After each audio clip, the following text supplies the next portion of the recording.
Цифровизация, о которой Леонид Иосифович сделал доклад, представляет собой, несомненно, мощный информационный взрыв, достоинство достижения которого и определенные проблемы, угрозы еще предстоит осмыслить. Но это в истории человечества не первый информационный взрыв. Первым, может быть, стало открытие способов передачи, хранения информации с помощью средств изобразительного искусства, что относится к эпохе еще Верхнего Палеолита. Следующим, наверное, стало открытие письменности, которое открыло перед человечеством практически безграничные возможности к сохранению и передаче информации. А в эпоху раннего нового времени очень важным средством трансляции информации стали средства массовой информации, газеты. И роли газет в создании Европы раннего нового времени будет посвящен следующий доклад участника конференции из Чехии, профессора университета в Чешских Budějovicích Катерины Пражаковой. Основными темами профессора Пражаковой, темами исследования, являются история службы новостей и формирование образов других культур в Европе раннего нового времени. Профессор Пражакова является также координатором проекта Европейского Союза «Культурные ландшафты и идентичность вдоль границы между Чешской Республикой и Австрией». Доклад же посвящен теме «Первые газеты и их влияние на общество ранней модерной Европы». Пожалуйста. Уважаемые коллеги, я извинюсь, что я не владею русским языком на этом уровне, чтобы могла читать весь доклад на русском языке. Я буду говорить на английском языке. Я надеюсь, что вы будете понимать. First of all, let me say that I am honored to be here. Thank you very much. And my contribution concerns on the origin of newspapers and their role in the society in the 15th and 16th century. I would like to make you acquainted with several types of reporting media that were invented in the 15th and 16th century. Many of them are valuable sources of information on context between different cultures, as Professor Repina mentioned. And they are also valuable sources on propaganda, on the image of others, and so on. So, as you can see, my presentation is divided into 4 parts. First, I would like to describe the origin of reporting letters. Then, reporting letters were predecessors of all other news media till nowadays. Then next, I will focus on handwritten newspapers. Then I will have a look at the first printed newspapers. And finally, I would like to describe the image of Russia in the handwritten as well as printed newspapers. So I would like to start with the origin of reporting letters as well as other news media. As you know, there was a huge boom of literacy since the second half of the 14th century in the society of Central and Eastern Europe. The number of educated people was increasing, and the writing of letters became more and more common, and it influenced also the contact between monarchs and their servants who were traveling abroad.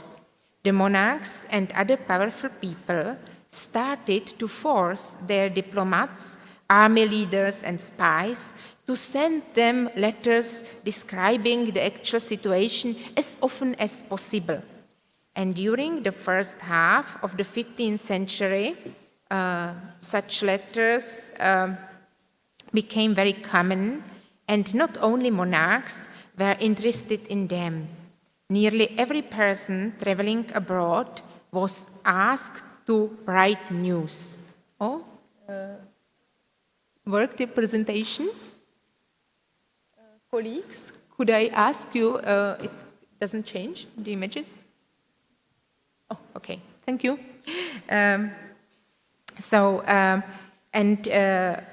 Also the rewards for writing letters, for writing reported letters were often very attractive. You can see one of the reporting letters here. And in fact, reporting letters were a special group of personal letters. As you can see, they included addressing, salutations at the beginning, as well as greeting and wishes in the conclusion. There is even a postscriptum there. However, the addressee was not interested in the personal life of the writer. He wanted to obtain secret and confidential information on war and politics, especially on war and politics. And although the reporting letters were addressed to one person, the recipient often made copies of them and shared them with the friends. It's also the case of this letter. I found it in the collection of Lords of Rosenberg, but it was addressed to the emperor, in fact. Then the growing interest in reporting letters lead us to the second and most important part of my presentation, to handwritten newspapers. Okay. Yeah. A genial person observing the thirst of information decided to earn money by writing news, not just occasionally during one journey, but to write news as a lifetime job.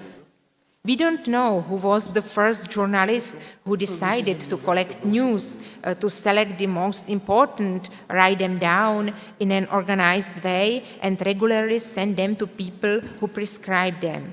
It's just evident that he started to create his newspapers around the middle of the 15th century. And within few years, this first journalist had many followers and competitors who settled down in all important European centers as Venice, Rome, Paris, Antwerp, Augsburg, Vienna, or Prague. And as you can see, the first newspapers were written by hand. The news should be passed by very quickly, and it was easier to make a copy by hand, to copy 2 sheets of news, as you can see, than to prepare them for print. The form of the handwritten newspaper of the 15th and 16th century was already very similar to the newspapers today. The headline sustained of the date and the place of the news origin.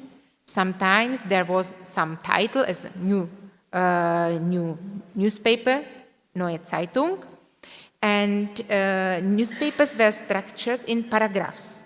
Each paragraph contained a new piece of news.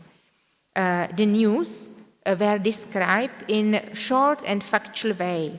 The author mostly took into consideration that the newspapers were copied by hand, so he didn't add much comments, and picture nearly never occurred. I would like to show you just one exception. It is a newspaper with warning about some fire erasers, and the fire eraser should use some secret signs to communicate with the accomplice. And as the author of the newspaper referred on these signs, he added the drawings of them. It was important, but it's really an exception. Another fact is that the authors, or so-called novellants, didn't sign the newspaper, and therefore it is very difficult to identify them after centuries.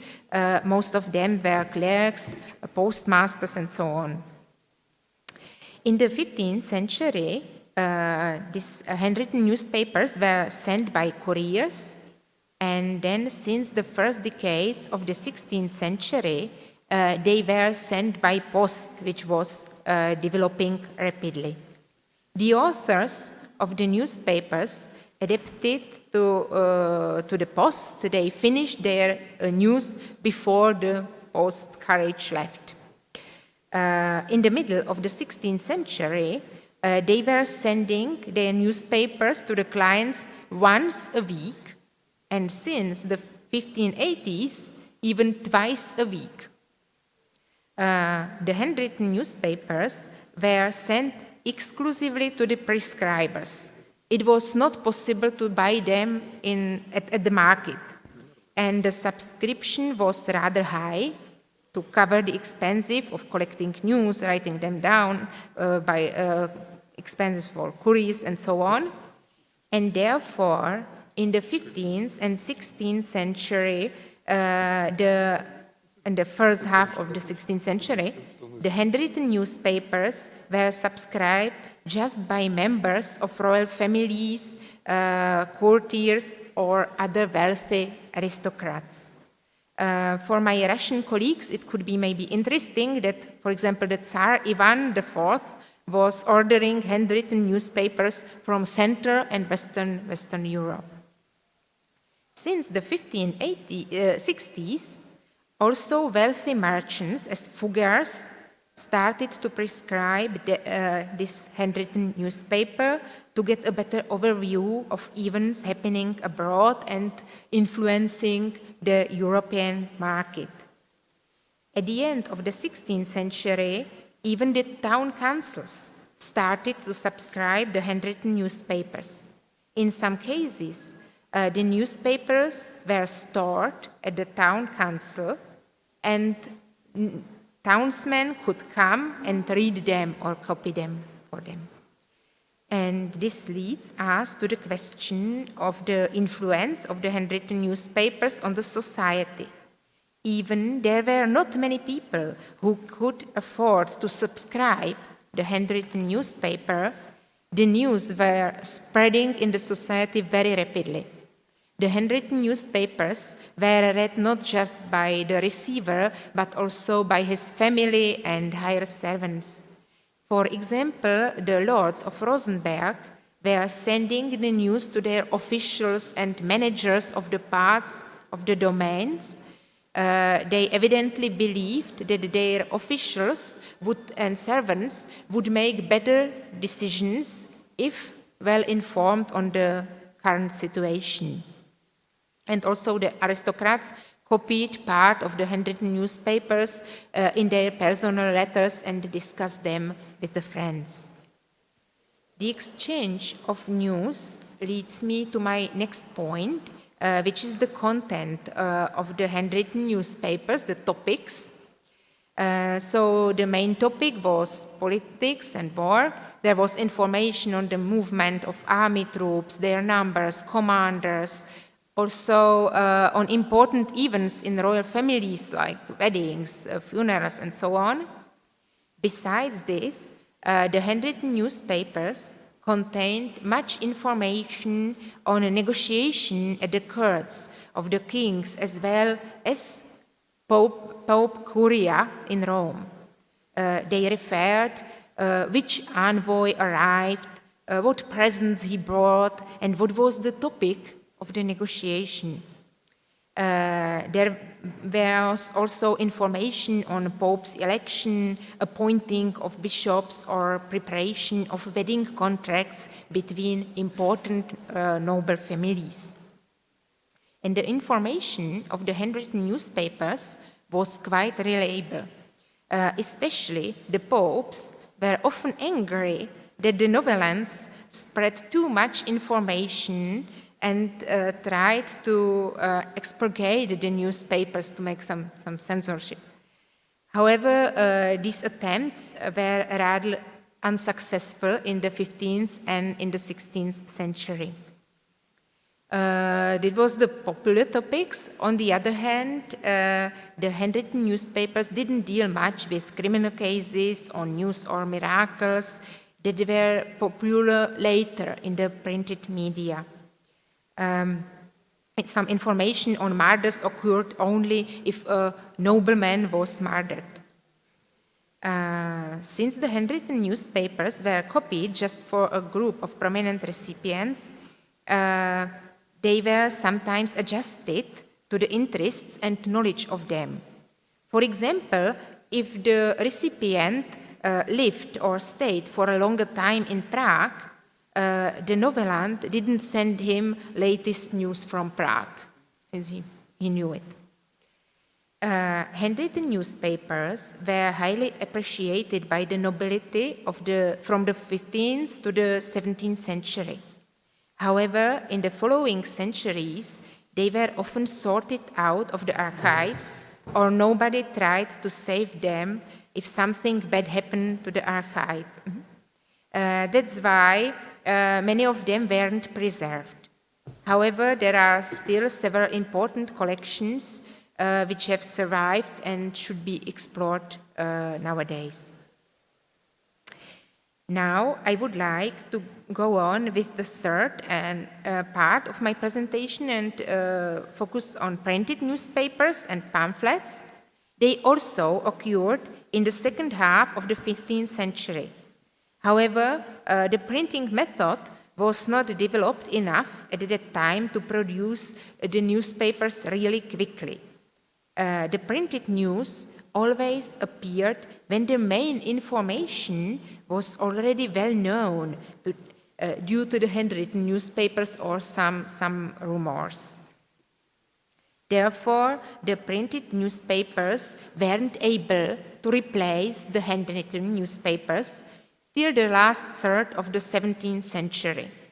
However, the producers of printed newspapers and other printed news media invented another way how to make their products interesting.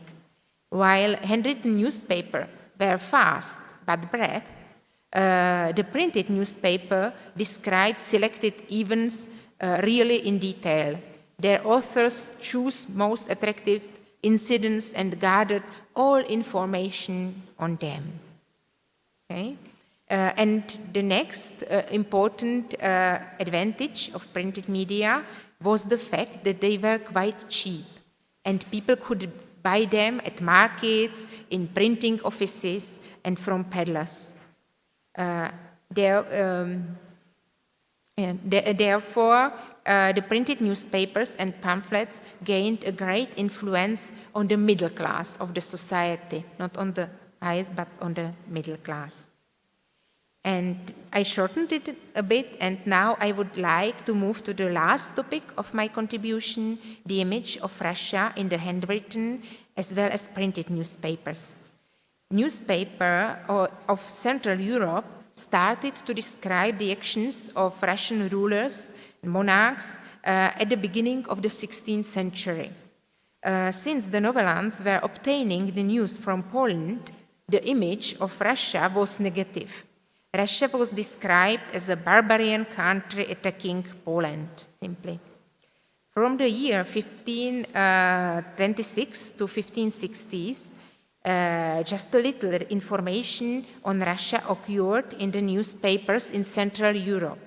The main topic became a long struggle of Habsburgs against the Ottoman Empire. Everything was concentrated on Turks.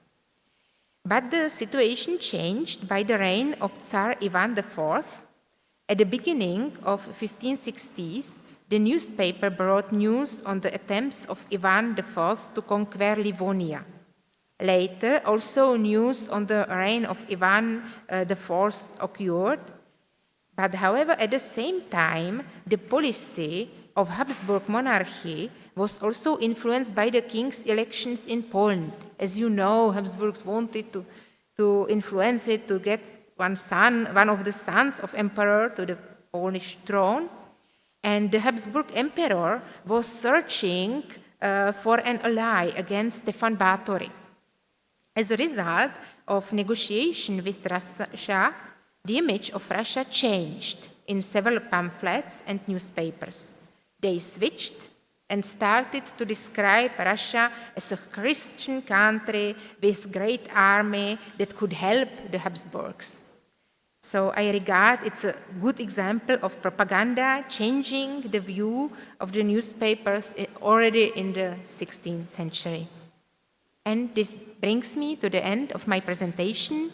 I would like to conclude by the fact that newspapers and pamphlets are a great source of information on culture, propaganda, and shaping of the image of the others in the early modern period. Thank you very much.